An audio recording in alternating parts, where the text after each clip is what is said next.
नमस्कार राजनांदगांव और राजनांदगांव में आज हमारे जितने भी भारत के जो अखिल भारतीय भूतपूर्व जो सैनिक हैं उनका महासम्मेलन जो बैठक हुआ और उसमें हमारे डोंगरगढ़ के जो सैनिक है वो आज हमारे साथ जुड़ चुके हैं जो कि रिटायर होने के बाद डोंगरगढ़ में बहुत से जो बच्चे हैं उनको बहुत सारे प्रशिक्षण देते। तो सर आप किस प्रकार की प्रशिक्षण देते बच्चों को? मैं ऑनरी सूबेदार मेजर जनकलाल विश्वकर्मा डोंगरगढ़ से हूँ और मैं नेहरू कॉलेज में प्रशिक्षण देते हैं। मेरा सहपाठी त्रिपति राव साहब है। योद्धा फिजिकल डिफेंस एकेडमी के नाम से हम फ्री में ट्रेनिंग दे रहे हैं बच्चों को, जो कि ग्रामीण इलाके से आते हैं बच्चे और अपना एफोर्ट नहीं लगा सकते, जो पैसे दे नहीं सकते, फीस जमा नहीं कर सकते, ऐसे बच्चों को हम फ्री में उनको फौज में फोर्स में जाने के लिए उत्साहित करते हैं और हर टाइप का ट्रेनिंग फिजिकल देते हैं हम। और हमारे बच्चे अभी तक फिजिकल, बहुत सारे बच्चे फिजिकल निकाल लिए हैं। थोड़ा सा उनको प्रॉब्लम आ रहा है, पैसे की वजह से कोचिंग नहीं कर पा रहे हैं, तो उनको रिटर्न में निकल रहे असफल हो रहे हैं। अदरवाइज़ वो सारे बच्चे हमारे फिजिकल 100 में 100% भी बच्चे हमारे ले रहे हैं फिजिकल में। तो मैं यही कहना चाहूँगा कि जो भी है हमारे पास आए और हम 30 साल सेवा देने के बाद, भारतीय सेना में 30 साल सेवा देने के बाद हम अपने इच्छा के से और हमको प्रोत्साहित मिला अखिल भारतीय पूर्व सैनिक सेवा परिषद से कि हम बच्चों को प्रोत्साहित करें और उनके फ्यूचर के लिए, उनके ब्राइट फ्यूचर के लिए काम करें। हमारे पास तकरीबन 40 प्लस बच्चे आते हैं रोज़ और 5 से 5.5 से 7.5 ट्रेनिंग करते हैं, जो अपने भविष्य को बनाने के लिए लगे हुए हैं। लगभग कितने वर्षों से कर रहे हो आप लोग ये सब? हम लगभग तकरीबन डेढ़ वर्ष हो गया और अभी तक तकरीबन 5 बच्चों का सिलेक्शन हो चुका है हमारे एकेडमी के थ्रू। बीएसएफ में गए हैं, अग्निवीर में गए हैं और आसाम राइफल में गए हैं। तो ऐसे करके बच्चे निकल रहे हैं अभी। तो जिस प्रकार से हमारे जो नौजवान सर लोग हैं वो पहले तो देश की रक्षा के लिए अपनी सेवा प्रदान किया और जैसे ही वो रिटायर हुए तो उसके बाद देश में बच्चों को शिक्षा देना प्रारंभ कर चुके हैं। जैसे कि बताया कि सर ने कि 5 लोगों का सिलेक्शन भी हो चुका है और ऐसे भी बहुत सारे यहाँ जो जवान उपस्थित रहे हैं जो अभी भी रिटायर होने के बाद बहुत सारे प्रशिक्षण दे रहे हैं। सभी से बातचीत करेंगे, आगे वीडियो में बने रहिए।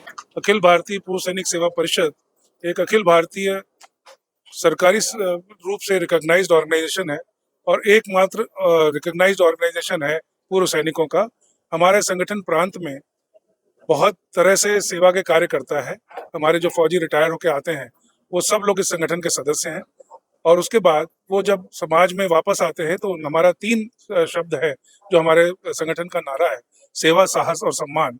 तो हम तीनों का सेवा अपने देश की, जो हम देश की सेवा करके आए हैं, तो अब हम सिविलियन बनकर किस प्रकार से देश की सेवा करें, उसके कई एक नमूने हमारे आज बैठक में भी निश्चय हुए। जो पहले से चल रहा है, सबने अपने अपने जो जिले में जो सेवा कार्य कर रहे हैं उसका ब्यौरा दिया और दूसरे दूसरे जो जिले जो सेवा कार्य कर रहे हैं उनसे सीखने को, म्यूचुअल सीखने को उनको मिला। आज सेवा कार्य जैसे सुबह सुबह सब लोग, हमारे कुछ पूर्व सैनिक सुबह ग्राउंड पे निःशुल्क प्रशिक्षण दे रहे हैं हमारे छात्रों को, जो कि बजाय किसी और दुर्लभ बीमारियों में, जैसे आजकल नशे की बीमारी चल रही है, इस तरह के किसी चक्करों में ना पड़े और वो समाज में कैसे अपना योगदान करें। सबसे पहले फिजिकल फिटनेस पे सुबह योगदान होता है, उसके साथ ही साथ वो उनको प्रशिक्षित करते हैं कि वो किस प्रकार से पुलिस में या फौज में या और आर्म फोर्सेस में कैसे जा सकते हैं, क्योंकि वो खुद प्रशिक्षित होकर और इतनी लंबी सेवा दे के आए हैं, तो उनसे सब अच्छा प्रशिक्षक कोई मिल नहीं सकता और वो निःशुल्क सुबह सुबह उठकर समाज में अपना इस प्रकार से योगदान दे रहे हैं।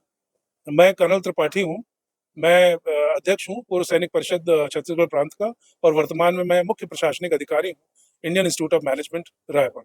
ये त्रिमासिक अखिल भारतीय पूर्व सैनिक की बैठक थी, जिसमें राजनांदगांव जिले के जो पूर्व सैनिक हैं, जो निःशुल्क मतलब सेवा दे रहे हैं, उसके बारे में मतलब चर्चा की गई। और वैसे भी मतलब अनेक जिलों में जो अपनी निःशुल्क सेवा दे रहे हैं पूर्व सैनिक, उसके बारे में भी चर्चा हुई। लेकिन विशेष मतलब जो चर्चा हुई, त्रिमासिक बैठक जो हुई थी, यहाँ पे राजनांदगांव जिले से जो पूर्व सैनिक हैं, जो अपनी सेवाएं दे रहे हैं, उसकी उपलब्धि यहाँ पे बताई गई। और यहाँ पर जो हमारे द्वारा जो निःशुल्क तैराकी सिखलाई जा रही है बच्चों को, गर्मियों के दिनों में छुट्टी होती है, उस दिन बच्चों के पास समय भी होता है, इसलिए हम रानी सागर के बोटिंग पॉइंट में, जहाँ पे रानी सागर की गहराई लगभग 4 फीट रहती है, 6 साल से ऊपर के बच्चों को निःशुल्क हम तैराकी सिखलाते हैं। जो बड़े बड़े जो पुरुष आते हैं उनके लिए भी कोई मना नहीं रहता, उनके लिए भी हमारे पास लाइफ सेविंग जैकेट और मोटर की बोट रहती है, उनको भी हम निःशुल्क सिखलाते हैं। हमारे को माँ बाप जो बच्चों के साथ आए थे तो उन्होंने पूछा था हमसे कि आप क्या फीस लेंगे, तो हमने कहा उनको कि आपने अपने बच्चे को भेजा है, आपके गार्जियन जो माँ पे आए हैं उनके संरक्षण में हम आपको यहाँ बच्चों को निःशुल्क तैराकी सिखला रहे हैं, फिजिकली भी और प्रैक्टिकली भी। हमारे पास लाइफ जैकेट है जो इनको छाती में पहनाया जाता है ताकि वो डूब ना सके। और उसके बाद जो भी मतलब आप जो बच्चे के माँ बाप है, आप हमको आशीर्वाद देंगे, वही हमारी फीस है, ऐसा हमने उनको कहा। क्योंकि ये तैराकी जो है ये एक अंतर्राष्ट्रीय खेल है और आपात स्थिति में इसकी आवश्यकता कब पड़ जाए कोई नहीं जानता। क्योंकि जब तैरना नहीं आता तो बच्चा मतलब गहरे पानी में अनजान में बिना घर को बताए कहीं पे भी चला जाता है और नतीजा होता है वो डूब जाता है। ये एक माँ बाप अपने बच्चे की मतलब क्या क्या आशाएं लिए रहता है, और अब मेरा बच्चा बड़ा होगा, मेरे बूढ़े का बड़े बनने पे मेरे लाठी का सहारा बनेगा, लेकिन अचानक वो मौत में डूब जाता है गहरे पानी में जाने से, क्योंकि उसको तैराकी नहीं आती। जबकि तैराकी अवश्य बेसिक मतलब आनी चाहिए, स्कूलों में भी इसको सिखलाना चाहिए, क्योंकि स्कूलों में गेम पीरियड है, स्पोर्ट टीचर भी है, लेकिन वहां पे तैराकी नहीं सिखलाई जाती। इसके कारण, इसके अभाव में आज दिन मतलब कोई ना कोई बच्चा मतलब कहीं ना कहीं डूबता ही रहता है। और ये तैराकी एक अंतर्राष्ट्रीय खेल है। विडम्बना है कि अब तक इसको शैक्षणिक पाठ्यक्रम में सम्मिलित नहीं किया गया है। गुरमीत सिंह भाटिया, पूर्व सैनिक, राजनांदगांव। भूतपूर्व सैनिक महासम्मेलन का कार्यक्रम हुआ, उसमें आप सम्मिलित हुए, क्या? ये तो मेरा सौभाग्य रहा कि आज जो प्रदेश स्तरीय इनकी कार्य समिति की बैठक हुई और इसमें मुझे जानने का भी एक मौका मिला कि इनके द्वारा कितने अच्छे अच्छे काम जो है हमारे प्रदेश में हो रहे हैं। और साथ ही साथ अभी देखा जा रहा है कि ऐसे भी हैं जो अपनी पूरी जिम्मेदारी निभाने के बाद जब इनको इनकी ड्यूटी से स्वतंत्रता मिलती है, उसके बाद भी जब ये देश के ही काम कर रहे हैं, तो मैं सभी को हृदय से प्रणाम करती हूँ, इन्हें धन्यवाद देती हूँ कि ऐसे लोग हम सबके लिए एक प्रेरणा की स्रोत हैं, जो हमारे आने वाले बच्चों को, आने वाले कल की पीढ़ियों को ये नई शिक्षा दे रहे हैं कि हमारे आसपास के वातावरण जो है, इसकी जिम्मेदारी हम सभी की है। साथ ही साथ मैं आपको बता दूं कि हमारे राजनांदगांव में भी स्विमिंग की शिक्षा दी जा रही है। और जब मैं इनके ही परिजनों से मिली थी तो मुझे एक चीज बहुत अच्छी लगी कि इनका एक ही उद्देश्य है कि बच्चे जब किसी प्रकार के बाढ़ में अगर फंस जाते हैं तो स्विमिंग करके हम निकल पाएं, इसके लिए ये शिक्षा देनी बहुत आवश्यक है। मैंने उनके सोच को और इस देश के प्रति जो इनकी समर्पण भाव है उन्हें देख करके प्रणाम करती हूँ। बहुत अच्छा लगा कि पर्यावरण के क्षेत्र में वृक्षारोपण पे बहुत अच्छा काम हो रहा है। और मैं आपको बता दूं कि ये ऐसे व्यक्ति हैं जिन्होंने अपनी पूरी जीवन प्रकृति के बीच में बिताई हुई है, चाहे वो धूप हो, बारिश हो, चाहे वो कड़ाके की ठंड हो। इनसे ज्यादा बेहतर हमारे देश के बारे में ना कोई जानेगा और ना ही कोई जान पाएगा।